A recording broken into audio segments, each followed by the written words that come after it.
Bonjour à tous, je vous retrouve aujourd'hui pour le débriefing de l'épisode 4 de la saison 6 de Game of Thrones.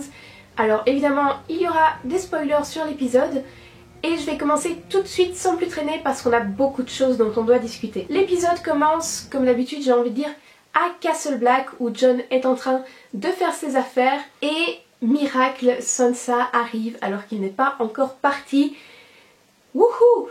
Donc contrairement à ce que certains d'entre nous pensaient, craignaient, la réunion des Stark n'est pas ratée, Sansa n'est pas arrivée juste après que Jon soit parti. Ça fait 5 ans je pense qu'on attend que des Stark se retrouvent et c'est enfin arrivé, même si bon, Jon est un bâtard, passons, ils sont quand même frères et sœurs, ils ont grandi ensemble et c'était tellement beau. Je vous avoue qu'il y a eu beaucoup de poussière d'un coup dans la pièce et que, je sais pas, mes yeux se sont mis à être très très humides d'un coup. Allez savoir pourquoi. Franchement j'ai trouvé la scène vraiment bien faite et c'était un bon début d'épisode, ça m'a mise de bonne humeur. Notons au passage que Brienne a bien confirmé qu'elle avait exécuté Stannis, donc il n'y a plus vraiment de doute à ce sujet. Soit dit en passant, je ne sais pas si vous avez remarqué les petits regards de Tormund vers Brienne, mais c'était sympathique aussi. On retrouve ensuite un de mes personnages préférés et je sais que ça ne va pas faire l'unanimité puisqu'il s'agit de Littlefinger, autrement dit Peter Baelish, vous l'appelez comme vous voulez, qui est au Val et qui retrouve ce petit cinglé, enfin cinglé disons moins que Ramsay sur l'échelle de la cinglitude.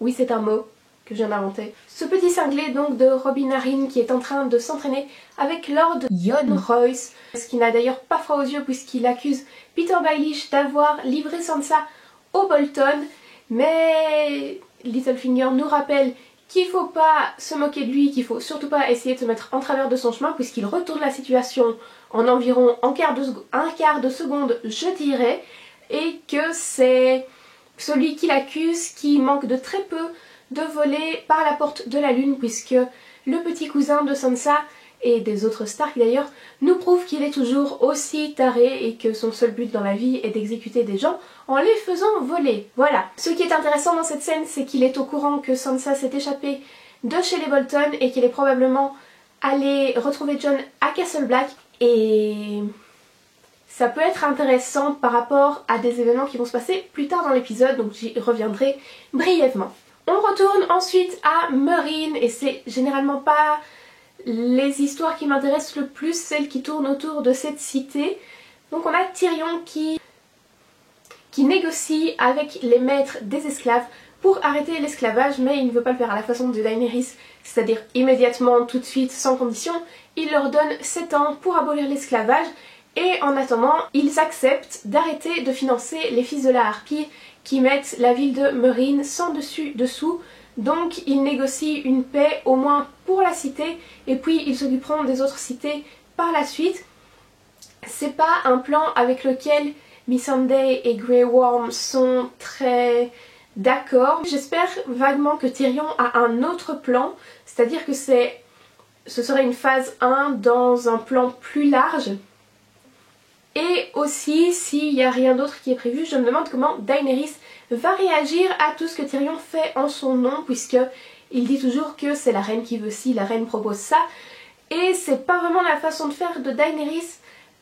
Ils ont des vues assez différentes, donc je me demande assez comment elle pourrait réagir à tout ça. Parlant de Daenerys, on retrouve ensuite Daario et Jorah qui s'infiltrent dans Vaes Dothrak. Donc ils ont abandonné leurs armes avant de rentrer, sauf Daario, ce petit malin qui a gardé un couteau. Et heureusement, puisqu'ils ont failli mourir tous les deux, et ils finissent par écraser la tête d'un cadavre avec une pierre. Et je suis assez reconnaissante qu'on ne l'ait pas vu à l'écran. J'ai pas grand chose d'autre à dire sur cette scène. Ensuite, un autre personnage que j'aime beaucoup et qu'on retrouve après un moment d'absence, c'est Marjorie, qui n'est pas au mieux de sa forme.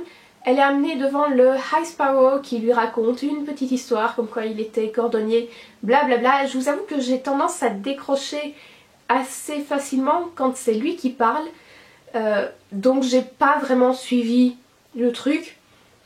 Par contre j'étais contente de voir que Marjorie n'était pas complètement brisée, donc elle va pouvoir aller voir Loras et elle est bien consciente que la raison pour laquelle il l'autorise à voir son frère, c'est pour l'affaiblir encore plus, parce que Loras, contrairement à elle, il est vraiment au bout du rouleau. D'ailleurs au début je me suis demandé s'il était mort, on le voit de dos allongé par terre. Elle lui dit que c'est lui l'avenir de la maison Tyrell et qu'il faut qu'il reste fort, etc. Mais moi j'ai eu envie de lui dire, écoute non Marjorie, c'est toi l'avenir de la maison Tyrell, c'est toi la badass. J'ai un peu peur que ça se finisse mal pour au moins un des deux, d'autant que au palais c'est Cersei qui a repris l'avantage entre guillemets, puisqu'elle convainc Olenna et son oncle de suivre son plan. Elle leur dit que Marjorie va devoir effectuer une walk of shame comme elle a dû le faire, et donc ils décident d'agir via leur force armée. Je suis pas sûre que ce soit une bonne idée et que ça mette pas Marjorie en danger. Ça me fait pas forcément plaisir de voir Cersei reprendre du pouvoir comme ça et reprendre de l'assurance. Sinon King's Landing est toujours pas ultra intéressante à mes yeux. Sur un bateau, on découvre Théon qui accoste aux îles de Fer et on a là une troisième retrouvaille entre un frère et sa sœur dans cet épisode. C'est un peu le thème on dirait, puisqu'on a eu Sansa et Jon, Marjorie et Loras et enfin Théon et Yara. Elle est méfiante parce qu'elle pense que Théon est venu réclamer le trône des îles de Fer. Il faut dire aussi qu'elle a des raisons de lui en vouloir, puisqu'elle a quand même volé à son secours quand il était aux mains de ce cher Ramsay Bolton, mais qu'il n'a pas voulu partir avec elle. Mais Théon dit qu'il veut l'aider, qu'il pense que c'est elle qui devrait être à la tête des îles de Fer, et donc la situation s'apaise un peu, disons qu'elle le tolère. Gros plan ensuite sur une pomme. La pomme la plus mal pelée de l'histoire de l'humanité entre en jeu. C'est pas une pomme qui est pelée, ça c'est une pomme qui est torturée, et comme par hasard, la personne qui torture ces pommes au lieu de les peler correctement, c'est ce charmant petit Ramsay Bolton, et on lui apporte Osha qui je trouve très digne, qui se comporte très bien. Elle a même une réplique sympathique quand Ramsay essaye de l'intimider en lui montrant que le symbole de sa maison est un homme écorché. Il lui demande, il essaye de l'effrayer et elle répond juste « Est-ce que vous voulez manger après ?» Ce à quoi Ramsay répond non. Alors j'ai vu pire. Et j'ai trouvé que c'était badass, ça l'a gentiment, tout doucement remis un petit peu en place. Bon, c'était pas grand chose, mais c'était déjà ça de prix. On a eu plusieurs gros plans sur le couteau que Ramsay pose à côté de sa pomme, plus loin sur la table, et on devine ce qui se passe dans la tête de Osha. J'avoue que j'ai eu un espoir assez fugace, mais dans le sens où ça traînait un peu, qu'elle n'arrivait pas à l'atteindre, je me suis dit c'est foutu, ça va pas marcher, il y a anguille sous roche.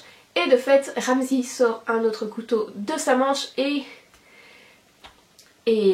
tue Osha tout simplement. Donc c'est encore morte, RIP. Quelque part je suis soulagée, je suis à la fois un peu triste et soulagée parce que ça aurait pu être bien pire avec ce psychopathe. Retour à Castle Black. Encore une fois, les petits regards de Tormund vers Brienne, c'est marrant, hein. C'est sympa. J'étais pas au courant que je shippais ces deux-là, mais je les aime bien. Au-delà de ça, on reçoit une lettre de Ramsay Bolton, encore lui. Et c'est la lettre la plus... comment dire, si ça c'est pas de la provocation, c'est que je suis pas au courant de la définition, j'ai jamais vu de provocation de ma vie, enfin je sais pas ce que c'est. Il déclare tout simplement la guerre à Jon, il lui révèle qu'il a son frère Rickon en otage, et là on voit bien que Jon a quelque chose de nouveau sur le visage, lui qui voulait pas partir se battre pour Winterfell parce qu'au fond c'est juste un château et que il s'est battu toute sa vie, il en a marre, il est crevé, ce qu'on peut comprendre, il vient de mourir le pauvre. Là on voit qu'il retrouve une envie d'y aller et de se faire du Bolton. Alors il n'ose pas finir la lettre et là on a Sansa qui l'attrape et qui l'a fini. Évidemment il parle de violer Sansa et 1000 autres horreurs. Enfin c'est un gros dégueulasse et il est vraiment pas malin, hein. Enfin il aurait pu essayer de récupérer Sansa de façon, je sais pas, plus intelligente, mais non, il est obligé de provoquer son frère, provoquer plein de gens et il va juste déclarer une guerre et je suis pratiquement sûre, et en tout cas j'espère fortement, qu'il va clamser. Donc Sansa dit très clairement à Jon que s'il ne veut pas y aller, elle va y aller, elle va lever une armée et elle va aller botter son cul et elle va aller récupérer leur petit frère. J'aime bien le fait que ce soit Sansa qui motive Jon, on voit vraiment qu'elle a changé depuis la première saison. J'ai revu un épisode de la première saison récemment et je sais pas si je vous l'ai déjà dit mais je pouvais pas la saquer.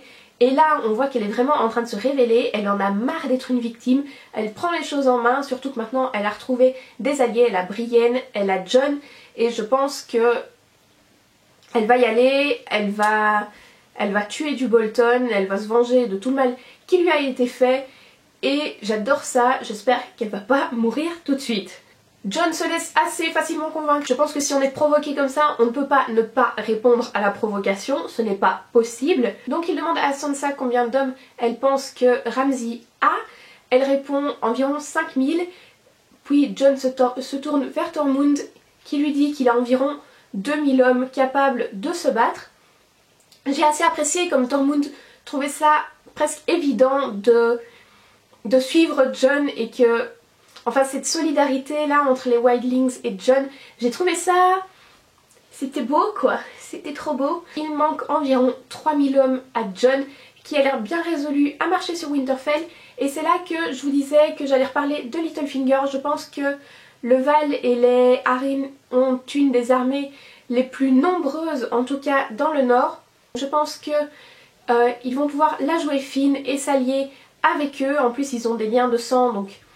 ça devrait le faire. Au-delà de ça, je pense qu'il y a plein d'alliances que Jon est capable de faire. Si on pense seulement à Sam Tarly, qui vient de la maison des Tarly, ils ont certainement quelques hommes à envoyer à Jon également. Brienne a également des relations assez haut placées de par sa famille. Maintenant, est-ce qu'ils sont pas un peu trop loin pour intervenir? Je ne suis pas sûre. Peut-être que si Yara arrive à obtenir le pouvoir sur les îles de fer, elle sera pas contre leur donner un coup de main. Je pense qu'il y a moyen de lier quelques alliances et que Jon arrive vraiment en supériorité numérique et casse la gueule à... pardon. Ouais bah s'il casse la gueule à ce Ramsay, j'espère juste qu'il aura pas le temps de tuer Rickon avant. Là il va falloir la jouer fine pour récupérer le petit dernier. Donc je suis ultra excitée en pensant à ce qui va venir pour Jon qui va devoir lier des alliances etc.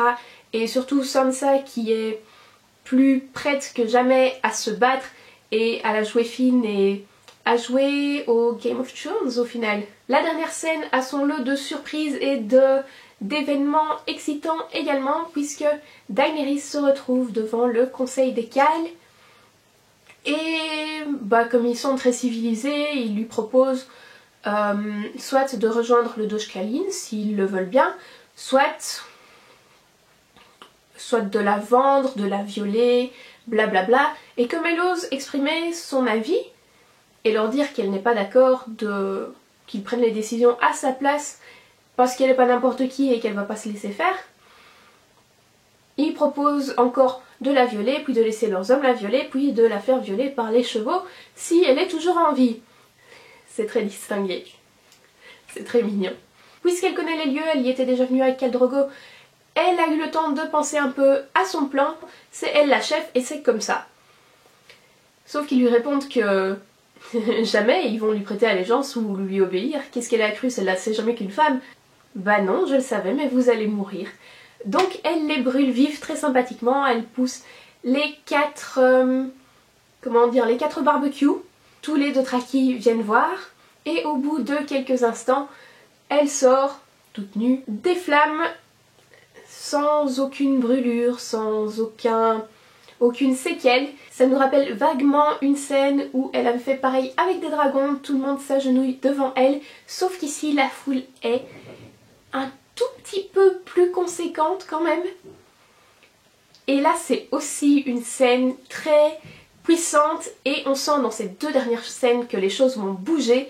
Et comme par hasard c'est Jon et Daenerys et moi je pense depuis un moment que ce sont les personnages les plus importants de la série, ne serait-ce que à cause du titre du livre. Je pense que je l'ai déjà dit, A Song of Ice and Fire. Je pense que ça, que ce sont des métaphores entre guillemets pour les deux personnages, même si c'est aussi pour l'entièreté de l'histoire puisque dragon, marcheur blanc, voilà, George Martin est intelligent, on va pas, c'est pas un secret. Pour conclure, je pense que vous l'avez deviné, je trouve que c'est un des épisodes les plus excitants depuis le début et un des plus prometteurs, le plus prometteur en fait. J'ai vraiment hâte de voir le suivant.